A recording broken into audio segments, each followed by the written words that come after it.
વિદ્યાર્થી મિત્રો, વિદ્યુત પ્રકરણની અંદર આજનો આપણો મુદ્દો છે વિદ્યુત સ્થિતિમાન અને વિદ્યુત સ્થિતિમાનનો તફાવત. આપણે લાસ્ટ વિડીયોની અંદર વિદ્યુત પ્રવાહ અને પરિપથ વિશે માહિતી મેળવી. હવે આપણે શીખીશું આજે વિદ્યુત સ્થિતિમાન અને એનો તફાવત. એવું શું છે કે જે વિદ્યુત ભારને વહન કરાવે છે? આપણે જોયું કે વાહક તારની અંદરથી વિદ્યુત ભાર વહન પામે છે, ઇલેક્ટ્રોન વહન પામે છે. પણ એવું તો શું છે કે જે એ ઇલેક્ટ્રોનને વહન કરાવે છે? એવી કોઈ શક્તિ છે, એવું કોઈ એક બળ છે કે જે આ ઇલેક્ટ્રોનને એટલે કે વિદ્યુત ભારના જથ્થાને વહન કરાવે છે? આ સમજવા માટે આપણે પાણીના પ્રવાહ સાથેની સામ્યતા વિચારવી પડશે. જુઓ, આદર્શ સમક્ષિતિજ નળીમાં પાણીનું વહન પામતું નથી. કોઈ પાણીની નળી એમ સમક્ષિતિજ હોય તો એમાં પાણીનું વહન એમને તમે મૂકી રાખશો તો પાણી સ્થિર પડ્યું રહેશે. તેમ તાંબાના તારમાં વિદ્યુત ભારો જાતે ગતિ કરતા નથી, એને ગતિ કરાવવા પડે છે. જુઓ, જેમ કે એક નળી મેં આડી મૂકી છે. હવે એમાં પાણી હું ભરીશ તો પાણી કંઈ આગળ વધવાનું નથી. હું ખાલી પાણીને ભરું જ છું, આમાં તો પાણી આગળ વધશે નહીં વધશે. હું નળીને ત્રાસી કરું થોડી તો પાણીને મૂકતા જ એ પાણી વહી જશે. રાઈટ. એવી રીતે કોઈ પણ વાહક તાર હોય, જેમ કે કોઈ તાંબાનો તાર છે, વાહક તાર, તો એ વાહક તારમાં પણ વિદ્યુત ભારનો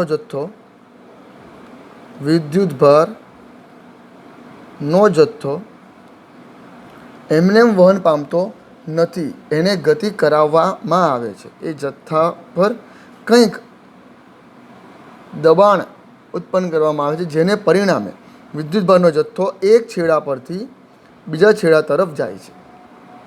હવે આની જ વાત કરું. ધારો કે આપણે અહીં એક પાણીની ટાંકી મૂકીએ છીએ. સપોઝ એક પાણીની ટાંકી છે. ઓકે, તો આની અંદર આપણે પાણી ભર્યું છે ઘણું બધું. તો આ નળીની અંદર પાણીનું દબાણ સર્જાશે. હવે આ બાજુ દબાણ વધારે હશે ને નીચે તરફ પાણીનું દબાણ ઓછું હશે. તો વધુ દબાણ તરફથી એ ઓછા દબાણ તરફ પાણીનો જથ્થો વહન પામશે. બરાબર. તો એવી જ રીતે વિદ્યુતભારના વહન કરવા માટે પણ આપણે દબાણનો તફાવત સર્જવો પડે તો વિદ્યુતભારના જથ્થાનું વહન થઈ શકે. હવે અહીં તો પાણી હતું અને પાણી ગુરુત્વાકર્ષણ બળને પણ એ અનુસરે. ઓકે, એટલે ગુરુત્વાકર્ષણ બળ પણ આ પાણીના કિસ્સામાં કામ કરે. કોના કિસ્સામાં? પાણીના કિસ્સામાં. પણ વિદ્યુતભાર જે છે, આ વસ્તુ યાદ રાખજો,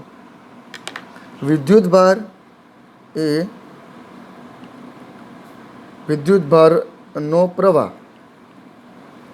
ગુરુત્વાકર્ષણ બળને કોઈ અનુસરતો નથી. પ્રવાહ સાથે ગુરુત્વાકર્ષણ બળની કોઈ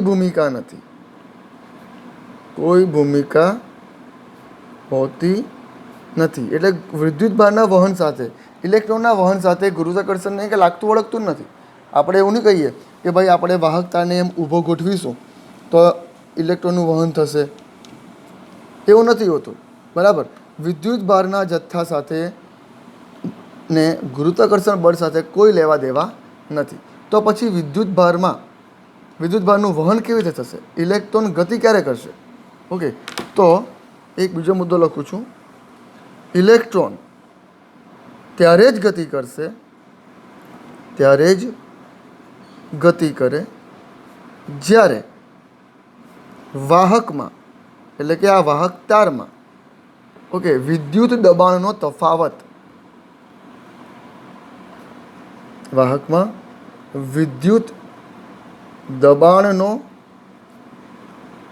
તફાવત સર્જાય.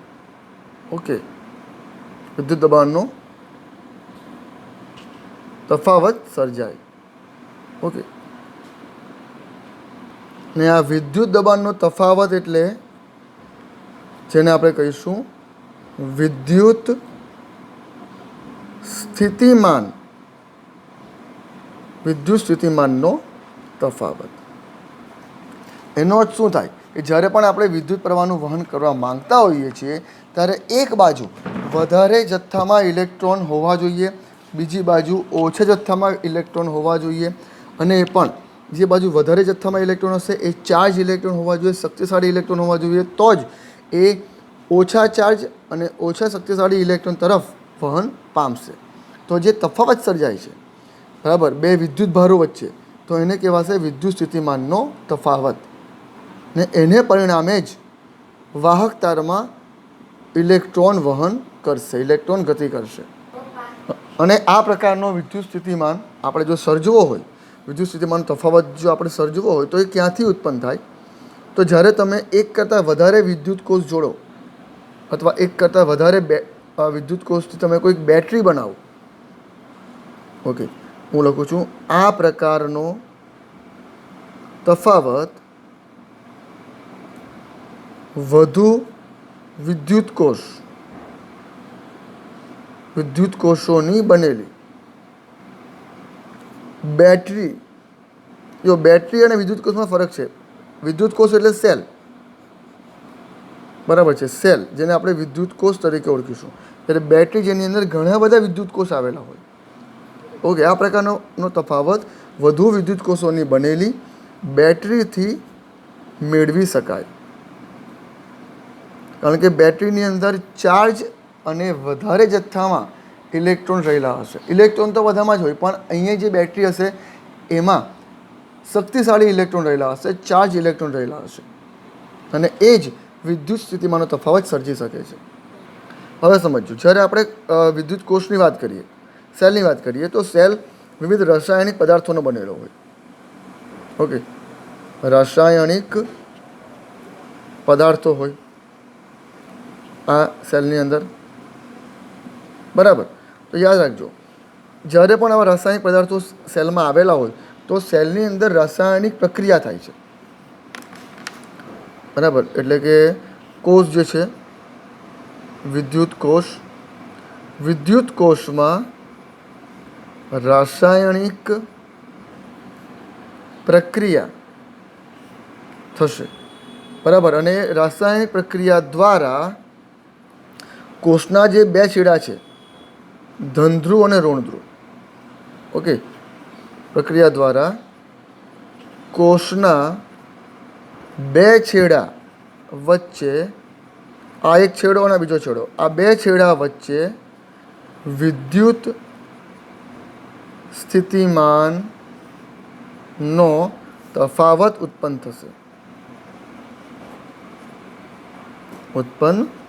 થશે. ઓકે, અને આવું પણ ત્યારે જ થશે જ્યારે કોષમાંથી કોઈ વિદ્યુત પ્રવાહ લેવામાં ન આવતો હોય, બરાબર. પણ જ્યારે તમે આને કોઈક પરિપથ સાથે જોડી દેશો, એટલે કે તરત જ કોષમાં વિદ્યુત કોષને વાહક પરિપથમાં જેવું તમે જોડવામાં આવે કે તરત જ વિદ્યુત સ્થિતિમાંનો તફાવત વાહકના વિદ્યુત ભારોની ગતિમાં લાવે છે અને વિદ્યુત પ્રવાહ ઉત્પન્ન થઈ જશે. કારણ કે કોષની અંદર શક્તિશાળી ઇલેક્ટ્રોન રહેલા હશે, બરાબર. હવે આ કોષ સાથે ઉદાહરણ તરીકે જુઓ, આ એક સિમ્પલ કોષ છે, એ આની અંદર વિદ્યુત સ્થિતિમાંનો તફાવત ઉત્પન્ન થયેલો છે. પણ જ્યારે તમે એનું જોડાણ કોઈક પદાર્થ સાથે કરશો, પરિપથ સાથે કરશો, પદાર્થ કહેવાય ગયું, પરિપથ સાથે કરશો કે તરત જ આમાં રહેલા શક્તિશાળી ઇલેક્ટ્રોન, ઓકે, એ વિદ્યુત સ્થિતિમાંના તફાવતને કારણે વિદ્યુત પ્રવાહમાં વહેવા લાગશે, વિદ્યુત પરિપથમાં વહેવા લાગશે.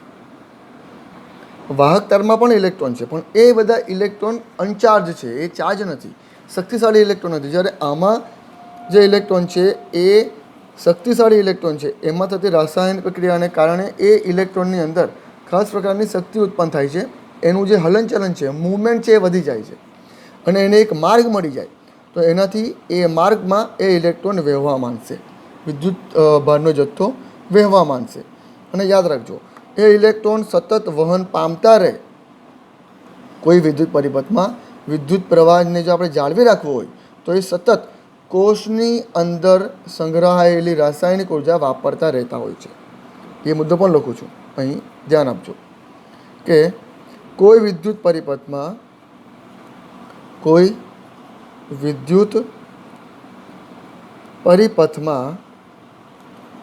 વિદ્યુત પ્રવાહ જાળવી રાખવા માટે કોષને કોષ એટલે આ બેટરી, કોષને તેની અંદર સંગ્રહ પામેલી રાસાયણિક ઉર્જા વાપરવી પડે. એટલે તમે જોજો કે સેલ, આ જે કોષ હોય છે એ અમુક સમય પછી કામ કરતાં બંધ થઈ જાય છે ને ઘણા સેલ એવા આવે કે જેને ચાર્જ કરવામાં આવે છે ને એકવાર આપણે જે કોઈક રિમોટ હોય કે કોઈક ઇલેક્ટ્રોનિક વસ્તુ હોય જેમાં આપણે આવા વિદ્યુત કોષનો ઉપયોગ કરીએ છીએ તો થોડા સમય પછી એ ડીમ પડે છે. જ્યારે આપણે એમ કહીએ કે આ સેલ વીક થઈ ગયા છે એટલે શું કે એમાં જે રાસાયણિક પદાર્થ વાપર્યો છે એ રાસાયણિક પદાર્થે જે પોતાની ક્ષમતા હતી ઇલેક્ટ્રોનને ચાર્જ કરવાની, બરાબર, એ ક્ષમતા એણે સંપૂર્ણ રીતે ગુમાવી દીધી. એટલે હવે આ વિદ્યુતભાર જે છે ઇલેક્ટ્રોન એ ચાર્જ ઇલેક્ટ્રોન ઉત્પન્ન કરી શકતો નથી, જેથી એના પરિણામે આ વિદ્યુત પરિપથમાં બીજા ઇલેક્ટ્રોન વહેતા નથી. વિદ્યુત જે સ્થિતિમાન જે કહેવાય, વિદ્યુત સ્થિતિમાન એટલે કે વધુ જથ્થામાં કોઈ એક જગ્યાએ રહેલા ચાર્જ ઇલેક્ટ્રોન ઓછા ચાર્જ ઇલેક્ટ્રોનવાળા માર્ગમાં વહન પામતા હોય છે. આપણે જોયું ને પાણીનું ઉદાહરણ, ટેન્કનું ઉદાહરણ, એવી રીતે એ વહન પામતા હોય છે. હવે અહીંયા પણ જો ઇલેક્ટ્રોન જે ચાર્જ હતા, શક્તિશાળી હતા, જેનો જથ્થો વધારે હતો, એ જો હવે વપરાઈ જાય, ક્યારે વપરાશે? તો આ જે બલ્બ છે એને પ્રકાશિત કરવામાં એ બધી શક્તિ એમણે વાપરી નાખી. બધા ઇલેક્ટ્રોન જે ચાર્જ હતા એ ચાર્જ ઇલેક્ટ્રોન હવે આ બલ્બને પ્રકાશિત કરવામાં એમણે પોતાની શક્તિ વાપરી નાખી. એટલે હવે એ પણ બીજા આ વાહક તારમાં જોવા મળતા ઇલેક્ટ્રોનની જેમ અનચાર્જ થઈ ગયા છે. એટલે જ્યારે પણ તમારે પરિપથ ચાલુ રાખવો હોય તો આ કોષમાં રાસાયણિક ઉર્જા સતત વપરાતા રહેવી જોઈએ. એટલે કોષની જગ્યાએ જ્યારે તમે બેટરીનો ઉપયોગ કરો તો બેટરી એક એવું સાધન છે કે જેમાં રાસાયણિક પદાર્થ ભરવામાં આવે અને એ સમયસર પોતે જ ચાર્જ ઇલેક્ટ્રોન ઉત્પન્ન કરતા હોય છે, બરાબર છે. ચાર્જ ઇલેક્ટ્રોન એમાં કોષ કરતાં વધારે હોય છે. હવે જુઓ, કોઈ વિદ્યુત પ્રવાહ આધારિત વિદ્યુત પરિપથમાં આપણે જે પરિપથ જોયો, પરિપથની વાત કરીએ, એ પરિપથમાં કોઈ બે બિંદુ વચ્ચે વિદ્યુત સ્થિતિમાનનો તફાવત એકમ ધન વિદ્યુતભારને એક બિંદુથી બીજા બિંદુ સુધી લઈ જવા માટે કરવા પડતા કાર્ય તરીકે વ્યાખ્યાયિત કરવામાં આવે છે. સમજો, તો આ એક પરિપથ છે, રાઈટ. તો પરિપથના કોઈ બે બિંદુ, અહીંયાથી આ એક બિંદુ ગણીએ, આ બીજું બિંદુ ગણીએ, એમ આ આખો એક પરિપથ પૂર્ણ થાય છે. આ બિંદુથી લઈને આ બિંદુ, આ એક ઉદાહરણ છે. આમ તો આ જ બિંદુ ગણવામાં આવે, પણ જુઓ, આ એક બિંદુથી લઈને બીજા બિંદુ સુધી પરિપથ પૂર્ણ થાય છે, રાઈટ. તો બે બિંદુઓ વચ્ચે જે વિદ્યુત સ્થિતિમાનનો તફાવત ઉત્પન્ન થાય છે એને એકમ ધન વિદ્યુતભાર એટલે કે ઇલેક્ટ્રોનને એક બિંદુથી બીજા બિંદુ સુધી લઈ જવા માટે જે કાર્ય કરવું પડે એને વિદ્યુત સ્થિતિમાનનો તફાવત તરીકે વ્યાખ્યાયિત કરવામાં આવે છે. યાદ રાખજો, વિદ્યુત સ્થિતિમાનનો તફાવત જો મારે વ્યાખ્યાયિત કરવો હોય તો એ શું છે? તો કે બે બિંદુ વચ્ચે જે વિદ્યુત સ્થિતિમાનનો તફાવત ઉત્પન્ન થાય છે એની વાત કરું તો બે બિંદુ વચ્ચે એ વિદ્યુતભારને એક બિંદુથી બીજા બિંદુ તરફ લઈ જવા માટે જે કાર્ય કરવું પડે છે એ કાર્યને આપણે વિદ્યુત સ્થિતિમાનનો તફાવત તરીકે વ્યાખ્યાયિત કરી શકીએ. એની વ્યાખ્યા આ રીતે આપી શકાય.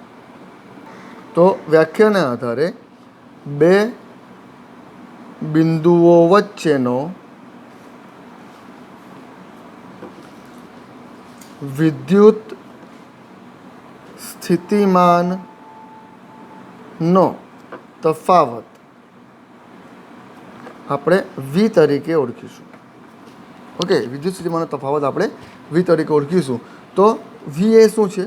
તો વી બરાબર કરેલું કાર્ય, જેને આપણે ડબલ્યુ વડે દર્શાવીશું. બે છેડા વચ્ચે વિદ્યુત ભારને મોકલવાનું કાર્ય, એ કાર્ય, અને છેદમાં વિદ્યુત ભાર, તો જેને આપણે ક્યુ વડે દર્શાવીએ છીએ.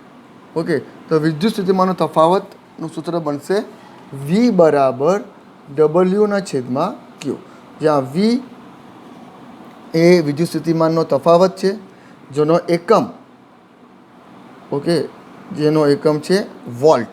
યાદ રાખજો, વિદ્યુત સ્થિતિમાન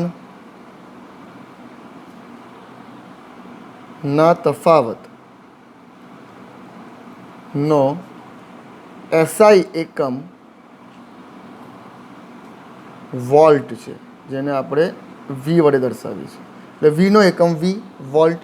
ઓકે, જે એક ઇટાલિયન વૈજ્ઞાનિક એલેક્ઝાન્ડ્રો વોલ્ટાના નામ પરથી રાખવામાં આવ્યું છે. આ જે વોલ્ટ જે એકમ છે ને, એ એલેઝાન્ડ્રો વોલ્ટા, એના નામ પરથી આનો એકમ વોલ્ટ એ રાખવામાં આવ્યો છે. હવે આપણે કહીએ કે બીજો એક મુદ્દો મહત્ત્વનો, કે જો એક કુલમ વિદ્યુત ભારને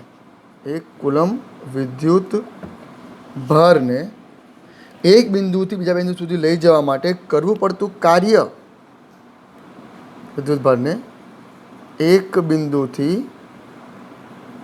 બીજા બિંદુ તરફ લઈ જવા માટે કરવું પડતું કાર્ય જો 1 જૂલ હોય, કારણ કે કાર્યનો એકમ કયો છે? જૂલ છે. 1 જૂલ હોય, ઓકે, તો વિદ્યુત સ્થિતિમાનનો તફાવત વી બરાબર 1 વોલ્ટ થશે. બરાબર, તો એના પછી શું આવશે? 1 વોલ્ટ બરાબર 1 જૂલના છેદમાં 1 કુલમ. આપણું જે સૂત્ર છે એના પરથી મેં આ બનાવ્યું છે. બરાબર, 1 વોલ્ટ બરાબર 1 જૂલના છેદમાં 1 કુલમ. બરાબર. અને બીજું એક અંતિમ મહત્ત્વનો મુદ્દો, કે વિદ્યુત સ્થિતિમાનનો તફાવત માપવા માટે જે સાધન વપરાય, એ સાધનનું નામ છે વોલ્ટમીટર, જેના વડે તમે વિદ્યુત સ્થિતિમાનનો તફાવત બે છેડા વચ્ચે સર્જાતો વિદ્યુત સ્થિતિમાનનો તફાવત તમે માપી શકો. અહીંયા જુઓ, એક નાનકડી તમને ગણતરી આપી છે કે 12 વોલ્ટનો વિદ્યુત સ્થિતિમાનનો તફાવત ધરાવતા બે બિંદુઓ વચ્ચે 2 કુલમ વિદ્યુત ભારને લઈ જવા માટે કરવું પડતું કાર્ય શોધો. તમને વોલ્ટ આપ્યો છે, બરાબર, તમને આપ્યો છે ક્યુ આપ્યો છે, અને તમને ડબલ્યુ એટલે કાર્ય શોધવા માટે કહે છે. તો વી બરાબર 12 વોલ્ટ બરાબર ક્યુ બરાબર 2 કુલમ. તો ડબલ્યુ તમે શોધી શકો. આપણું સૂત્ર છે વી બરાબર ડબલ્યુના છેદમાં ક્યુ. તમારે ડબલ્યુ શોધવું હોય તો ક્યુને આ બાજુ લઈ જાઓ, તો સૂત્ર બને ડબલ્યુ બરાબર વી ક્યુ. વીની કિંમત મૂકો, ક્યુની કિંમત મૂકો. વીની કિંમત 12 વોલ્ટ, પછી ક્યુની કિંમત 2 કુલમ, ગુણાકાર કરો, આવી ગયો 24 જવાબ. 12 દુ 24, અને એનો એકમ ડબલ્યુનો એકમ જૂલ. તો આ રીતે તમે ગણતરી સરળતાથી કરી શકશો. તો અહીં આપણો વિદ્યુત સ્થિતિમાનનો તફાવત, વિદ્યુત સ્થિતિમાન અને વિદ્યુત સ્થિતિમાનનો તફાવત સંપૂર્ણ થાય છે.